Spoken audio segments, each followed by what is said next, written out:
안녕하세요. 날마다 기막힌 정오의 박종 목사입니다. 오늘도 새로운 하루 주님의 은혜 평강이 여러분들과 함께 하시기를 주님으로 기도합니다. 이거 뉴질랜드는 지금 밖에 비가 내리고 있습니다. 그래서 오늘 실내에서 촬영을 하게 되었습니다. 우리는 계속해서 여호수아의 말씀을 함께 살펴보고 있습니다. 우리 여호수아의 말씀을 통해서 우리는 이스라엘 백성들이 가나안 정복 전쟁을 통해서 땅의 기업 분배를 하는 내용들을 함께 살펴보고 있죠. 오늘은 이스라엘 백성들이 그 기업 분배하는 가운데서 있었던 한 해프닝을 여러분들과 함께 말씀을 나누려고 합니다.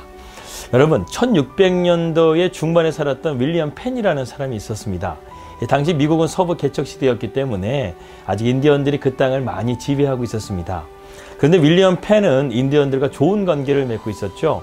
그는 그들을 존중해 주었고 늘 친절하게 대해 주었습니다. 그러던 어느 날 인디언들이 농담으로 그에게 제안을 하게 됩니다. 펜, 자네가 원하기만 한다면 우리 땅을 모두 가져도 좋네. 하지만 하루 동안 걸어서 돌아오는 땅만 내가 자네에게 주겠세. 이렇게 말을 했다는 것입니다. 펜은 그들의 말을 듣고서요, 다음날 해가 떠오르기 즉시 걷기 시작했습니다. 그리고 해가 떨어지게 되자 인디언들에게 가서 이렇게 말하죠. 여보게들, 자네들 말대로 오늘 아침부터 걸어서 이제 돌아왔네. 약속대로 땅을 주게나. 이렇게 말했다는 것입니다. 인디언들은 놀랐다고 그러죠. 그들은 농담으로 한 이야기였는데 자신들의 말을 이렇게 믿고 실행해 준 것이 너무나 고마워서 윌리엄 펜에게 그들이 말했던 대로 땅을 주었다는 것입니다. 결국 그 땅으로 인해서 윌리엄 펜은 펜실베니아의 창설자가 되었고 그 땅이 오늘날의 필라델피아의 일부가 되었다는 것입니다. 우리가요, 어떠한 약속이든지 간에 우리는 그러한 신뢰의 관계를 잘 쌓아가야 됩니다. 우리 하나님은 신실하시죠. 이스라엘 백성들을 출애굽하시고 광야 40년 동안 지켜주시고 또한 그 약속대로 가나안 땅을 그들에게 기업으로 주신 하나님이십니다. 그렇기 때문에 하나님은 언제나 당신의 그 약속하신 바를 이루시는 하나님이신 줄 우리는 믿어야 되겠습니다. 우리는 오늘 본문의 말씀을 통해서요, 여호수아서에서 기업 분배라는 과정 가운데 두 가지 에피소드를 22장에서 만나게 됩니다. 오늘은 첫 번째로요, 요단 동편의 세 지파였던 루벤, 갓, 므낫세 반지파에 대한 이야기를 여러분들과 함께 나누려고 합니다.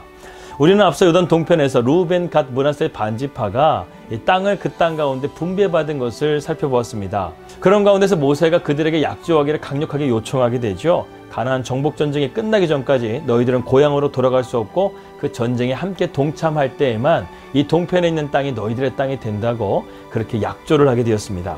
이제 이 전쟁이 끝났습니다.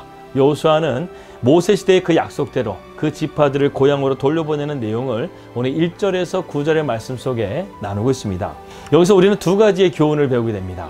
첫 번째로는요, 이 요단 동편에 있었던 세 지파가 가나안 정복 전쟁을 위해서 끝까지 우정을 지키며 함께 싸웠다는 것입니다. 그들은 다른 지파 형제들이 가나안 정복 전쟁이 마치기 전까지 계속해서 그 전쟁에 함께 동참했다는 것이죠. 사실 가나안 정복 전쟁이 소요된 7년이라는 시간은 정말로 힘들고 언제나 목숨을 걸어야 되는 나날들이었습니다. 그럼에도 불구하고 그들은 정말 정복 전쟁의 맨 앞에서 활약했고 여호수아의 명령을 성실하게 준행했던 것이죠. 물론 그들이 약조했기 때문에 그렇게 한 것이지만 오늘 본문 말씀으로 보아서 그들은 정말 성심껏 동족을 위해서 목숨을 걸고 희생을 감수한 것은 그들 안에 있는 형제들이 다 증인이요, 다 그들이 인정했다는 것입니다. 귀환하는 두 지파 반을 빈손으로 보내지 않은 여호수아의 미덕을 우리는 볼 수 있게 됩니다. 즉 여호수아는 전쟁에서 노획한 많은 재산과 가축과 기타 재물을요, 이 두 지파 반의 용사들에게 주어서 그들의 가족들에게 빈손으로 돌아가지 않도록 그들에게 축복해 주었다는 것이죠. 사실 두 지파 반의 용사들은 약속에 의해서 그들의 임무를 수행한 것 뿐이었습니다. 그러나 여호수아는 그들의 수고를 잊지 않고 충분하게 보상하고자 했다는 것입니다. 이처럼 성도들은요, 남들로부터 은혜를 입었을 때에 꼭 보답할 수 있는 사람이 되어야 합니다. 그러나 스스로는 이웃에게 선을 베풀고도 갚음을 기대해서는 안 된다는 것이죠. 왜냐하면 하나님께서는 우리를 사랑하셨다시피 우리가 이웃을 사랑하는 것은 성도의 마땅한 본분이기 때문에 그렇습니다. 그리고 그리할 때 하나님께서 오히려 보다 풍성한 상급으로 우리의 삶 가운데요, 기이한 방법으로도 갚아주시는 하나님이십니다. 이제 이 세 지파는 자기들의 기업으로 돌아가서 안식을 얻게 될 것입니다. 그리고 여호수아는 그들에게 축복의 예물을 풍성하게 주었죠. 정말로 해피엔딩입니다. 이 모든 것이 그들에게 주어진 책임을 성실하게 완수했기 때문에 하나님께서 그렇게 축복해 주신 것이죠.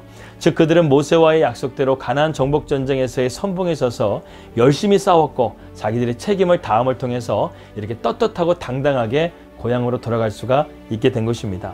그러나 만일 그들이 게으름이나 두려움 또는 무책임함으로 인해서 자신들의 책임을 회피하고 가나안 정복 전쟁에 임하지 않았다고 한다면 어떻게 되었을까요? 아마도 그들은 기업도 빼앗기게 되고 안식도 누리지를 못했을 것입니다. 이것은 오늘 우리 그리스도인들에게 아주 귀중한 교훈을 주게 됩니다. 우리도 하나님의 군사로 부름을 받은 자로서 믿음의 선한 싸움을 싸우고 나가게 될 때 하나님께서는 우리에게 축복해 주시고 우리가 하늘나라에 얻을 기업을 확실하게 보증하여 주신다는 것입니다. 즉 성도들이 하나님께서 약속하신 천국을 기업으로 받고 그곳에서 영원한 안식을 누리기 위해서는 이 땅에서 우리에게 부여된 선한 싸움을 잘 싸워야 된다는 것이죠. 그렇습니다. 천국 기업과 영원한 안식은 우리가 그냥 얻어지는 것이 아니라 믿음의 선한 싸움을 싸울 때 얻어지는 것입니다. 그리스도의 군사로서 부름받았음에도 불구하고 자기의 사명을 깨닫지도 못하고 세상 일에 몰두하거나 사명을 알면서도 책임을 회피한다고 한다면 그는 결코 천국 기업과 영원한 안식에 들어갈 수가 없다는 것이죠. 그러므로 우리 모두는요, 이 땅을 살아가면서 당당하게 떳떳한 승리자가 되어서 우리가 천사들의 환영을 받고 하나님이 우리에게 약속하신 천국 기업과 영원한 안식에 들어갈 수 있는 그러한 주어진 사명에 충실한 그런 그리스도인들이 될 수 있기를 주님의 이름으로 기도합니다. 기도하겠습니다. 하나님 아버지 감사합니다. 오늘 우리가 말씀을 통해서 하나님 자신의 삶에 충실한 삶이 하나님께서 기뻐하시는 삶이라는 것을 우리에게 깨닫게 해주심을 감사합니다. 특별히 우리는 하나님의 사명을 맡은 자로서 책임을 다하고 또 성심을 다하여서 정말 하나님께 인정받고 또 하늘나라의 영원한 기업이 우리 안에 세워질 수 있도록 하나님께서 인도하여 주시옵소서. 예수 그리스도 이름으로 기도하였습니다. 아멘. 오늘도 평안하게 되시고요. 저는 내일 뵙도록 하겠습니다. 우리 믿음으로 승리합시다. 할렐루야.